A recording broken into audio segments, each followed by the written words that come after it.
నమస్తే అంకుల్. నమస్తే. నీకు కూడా యాక్సిడెంట్ జరిగిందట? అవును అంకుల్. మా ఇంటి వారసురాలు ఇంట్లో అడుగు పెట్టకుండానే కాటికి వెళ్ళిపోయింది. ఏదో మా అదృష్టం కొద్దీ నందికైనా ప్రాణాలతో దక్కింది. కూర్చోండి అంకుల్. మేడం లేరా?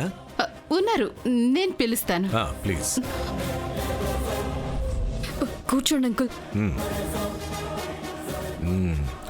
అప్పుడు నువ్వే డ్రైవ్ చేస్తున్నావట?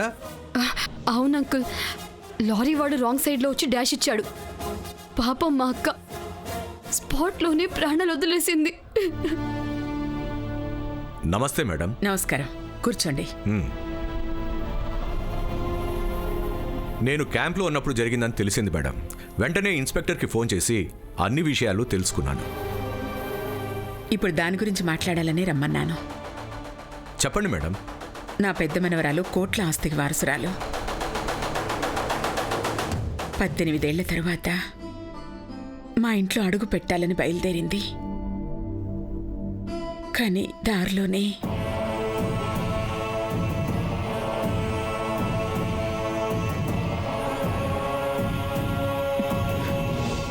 కేసు నమోదైనా మీ డిపార్ట్మెంట్ ఇంతవరకు యాక్సిడెంట్ కారణమైన లారీ డ్రైవర్ని గుర్తించలేకపోయారు.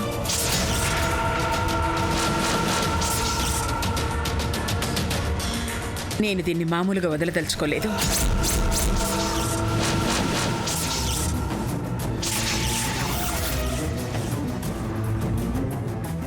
ఆ యాక్సిడెంట్ వల్ల నా మనవరాల్ని పోగొట్టుకున్నాను. ఈ మనవరాలి కాళ్ళు చేతులు విరిగాయి. మా కుటుంబానికి ఇంత అన్యాయం జరిగింది. ఈ విషయాన్ని మీరు తేలిగ్గా తీసుకోకూడదు కమిషనర్ గారు.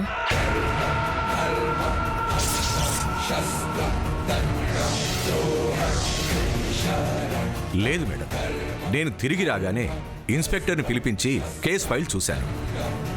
ఇమ్మీడియట్గా యాక్షన్ తీసుకోమని కూడా చెప్పాను.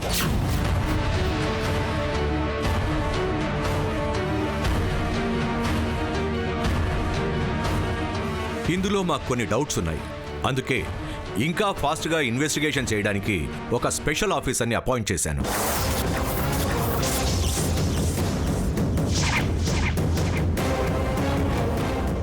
ఈ కేసుని అన్ని కోణాల్లో దర్యాప్తు చేసి యాక్సిడెంట్కి కారణమైన వాళ్ళని వెంటనే అదుపులోకి తీసుకుంటాం. చనిపోయిన అమ్మాయి కోట్ల ఆస్తికి వారసురాలు కాబట్టి దీని వెనక ఎవరైనా ఉన్నారా అన్న కోణంలో కూడా ఆలోచిస్తున్నాం. అదే నిజమైతే వాళ్ళు ఎవరైనా సరే ఉరిశిక్ష పడేదాకా నేను నిద్రపోను.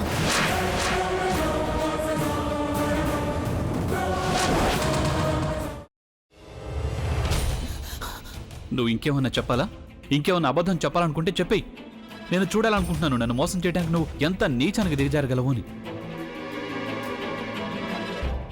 ఎందుకు ఆలియా, ఎందుకు నువ్వు ఇలా చేసావు? నీకు తెలుసు కదా నానమ్మ తర్వాత నీ ఒక్కదానిని కదా నేను పూర్తిగా నమ్మేది. ఏమన్నావు నువ్వు? ఈ మధ్య అన్నిటినీ మర్చిపోతున్నావా? అది చాలు. వాటిలో ఉన్న శక్తి విషయాన్ని గ్రహించి మనకు వివరిస్తాయి.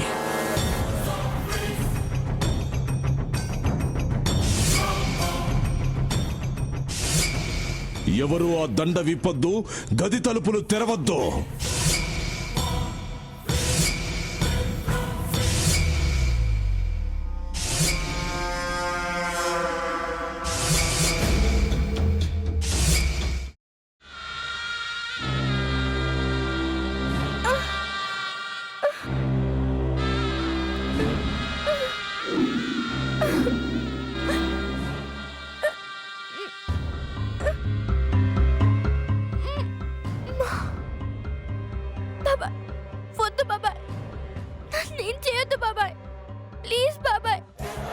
నిజం తెలిసినప్పుడే నా ఆలోచనలో నువ్వు చచ్చిపోయావు.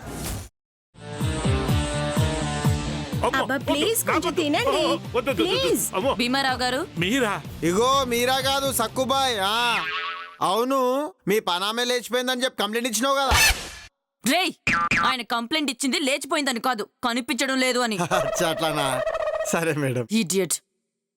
ఆ వంట మనిషి పేరేంటన్నారు? రత్తాలు మేడం. ఏం పెద్ద మంచి, నీ వంట మంచిని కూడా మేడం అని పిలుస్తావా? రేయ్ హాఫ్ బ్రెయిన్,